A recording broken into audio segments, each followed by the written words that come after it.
कठिन है रास्ते बहुत, हर एक मोड़ पर खतर, अंधेरे सायों को हटा, दिखा दे मुझको अब शहर, मुझे संभाल, मैं गिरा, मुझे संभाल, मैं।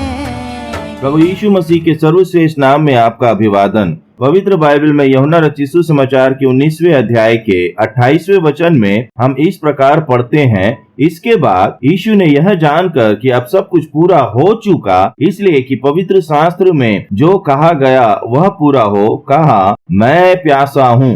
प्रभु यीशु मसीह ने अपने एक दृष्टांत में बताया था कि जब एक धनी नरक में यातना सह रहा था, तब उसने कम से कम एक बूंद पानी चाहा। संपूर्ण मनुष्य जाति के लिए उस नरक की यातना को प्रभु यीशु मसीह ने जब क्रूस पर सह लिया, यीशु ने यह जानकर कि अब सब कुछ पूरा हो चुका, इसलिए कि पवित्र शास्त्र में जो कहा गया वह पूरा हो, कहा, मैं प्यासा हूँ। यह प्यास उसकी शारीरिक तो थी जो क्रूस पर यातना के कारण थी, परंतु उसकी प्यास तो आत्मिक थी। उसका जन्म, उसका जीवन, उसकी सेवा, उसका आश्चर्य कर्म, उसका उपदेश, क्रूस का सताव, सब कुछ परमेश्वर के वचनों में की गई भविष्यवाणियों के अनुसार ही था।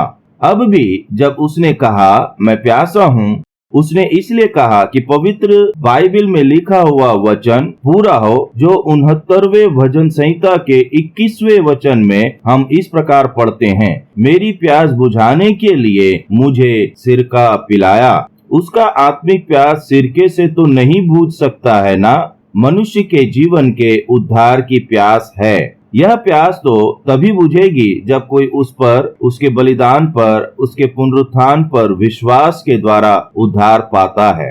आप भी प्रभु यीशु मसीह पर विश्वास के द्वारा उद्धार पा सकें, परमेश्वर से आपके लिए हमारी यही प्रार्थना है।